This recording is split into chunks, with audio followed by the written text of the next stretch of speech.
तो गाइस मैं इंटरनेट के जंगल में कुछ वीडियो देख रहा था। वीडियो देखते देखते मुझे मिले एक ऑलराउंडर दादाजी, हाँ, और उनके बेटे जो कुछ ना कुछ करते ही रहते हैं जमीन हड़पने के लिए। तो दोस्तों, बच्चों के नाम से जमीन करने के बाद बच्चों ने मुझे घर से बाहर क्यों निकाल दिया? बैगन।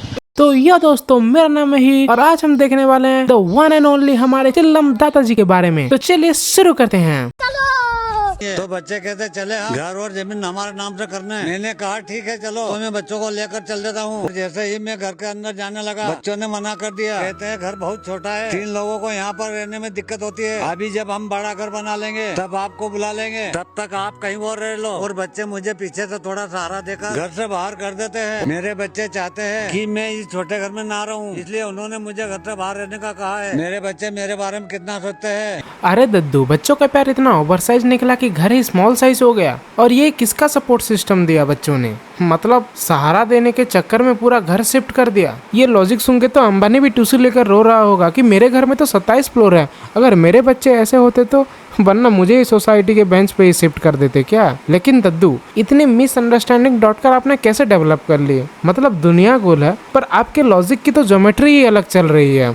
तो दोस्तों, आज ऐसा क्या हुआ कि बच्चे मुझे बाढ़ के पानी में धकेल रहे हैं। हमारे गांव में कल रात से बहुत तेज बारिश हो रही है और आज सुबह बच्चे जल्दी उठकर खाना बना रहे हैं और मेरे लिए चाय लेकर आ जाते हैं। उसके बाद मैंने बच्चों से पूछा कि लोग क्या करें मुझे कमेंट में। तो बच्चे कहते हैं ठीक है, आपको हम पढ़ के सुनाते हैं। तो लोग कह रहे हैं कि ऐसे बच्चे किस्मत वालों को मिलते हैं। अगर हमारे घर ऐसे बच्चे होते तो हम पैदा होते ही उनके नाम से जमीन कर देते। और कह रहे हैं कि बच्चों से इतना ज्यादा काम नहीं कराना चाहिए, ज्यादा बच्चों की बिल्डिंग सेट करना। पैदा होते ही जमीन उनके नाम, वाह रे वाह। मतलब बच्चे डिलीवरी रूम से निकलेगा और डॉक्टर बोलेगा कि कांग्रेचुलेशन, ये लो रजिस्ट्री के पेपर भी साइन कर दो। इससे अच्छा तो इलोन मस्क मार्स पे कॉलोनी बनाने से इजी इंडिया में प्रॉपर्टी लेना, एक बच्चा पालो फ्री में प्लॉट मिल जाएगा। चाहता है। यह जानकर मुझे बहुत दुख हुआ कि मैं अपने बच्चों का ठीक से ध्यान नहीं रख पाता हूँ। फिर थोड़ी बारिश रुक चुकी थी तो मैंने बच्चों से कहा कि चलो जल्दी से तुम्हारे नाम से जमीन कर देते हैं। और ये हर बात पे जमीन का पेपर कहाँ से आ रहा है यार। तो हम जाने लगे। रास्ते में देखा कि गाँव में बाढ़ आ चुकी थी, नदी में बहुत ज्यादा पानी आ गया था, जिसकी वजह से हम रास्ता पार नहीं कर पा रहे थे। तो बच्चे कहते हैं कि ये सब आपकी वजह से हुआ है, हमने आपसे कल कहा था और आपने कल मना कर दिया। अब आप कैसे भी करके यहाँ नदी पार करवाओ हमें। फिर बच्चे मुझे पानी में उतारने लग जाते हैं, कहते हैं आप हम दोनों को बिठाकर लेकर चलो उस पार। मैंने कहा ठीक है, पर मैं दोनों बच्चों को उठा ही नहीं पा रहा था। वहीं पे एक बड़ा पेड़ पड़ा था, तो बच्चे कहते हैं आप इसे उठा कर लाओ, हम इस पर बैठ कर जाएंगे। तो मैंने पेड़ को उठाने की भी कोशिश की, लेकिन मैं उठा नहीं पाया और बच्चों को गुस्सा भी आ रहा था। फिर बच्चे अपने दोस्तों को इधर उधर फोन लगाने लग जाते हैं, कहते हैं एक हेलीकॉप्टर का जल्दी से जुगाड़ करो। तो मैंने बच्चों से कहा इतनी जल्दी ठीक नहीं है, हम कल चले आएंगे। तो बच्चे कहते हैं आप हमें मत सिखाओ, आप जाकर चाय बनाओ, हम लोग आ रहे हैं। मैंने कहा ठीक है, फिर मैं घर की ओर चल देता हूँ, मिलते हैं अगले ब्लॉग में। बच्चा बोल रहा है हेलीकॉप्टर का जुगाड़ करो। हेलीकॉप्टर का जुगाड़?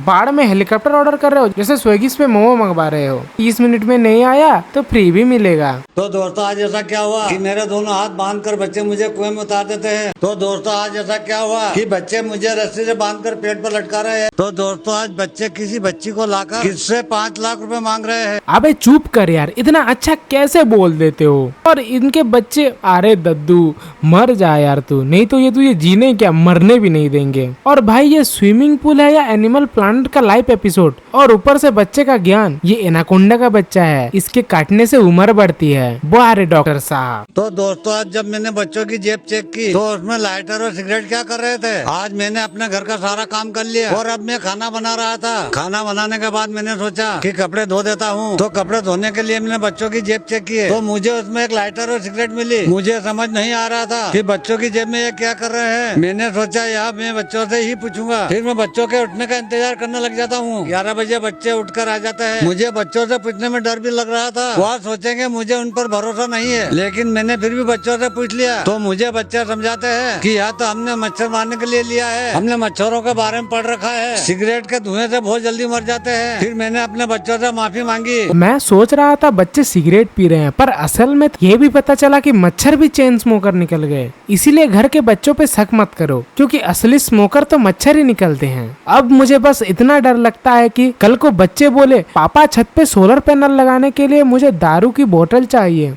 तो गाइस बस आज के लिए इतना ही। अगर आपको वीडियो पसंद आई हो तो प्लीज एक लाइक और एक सब्सक्राइब जरूर कर देना गाइस।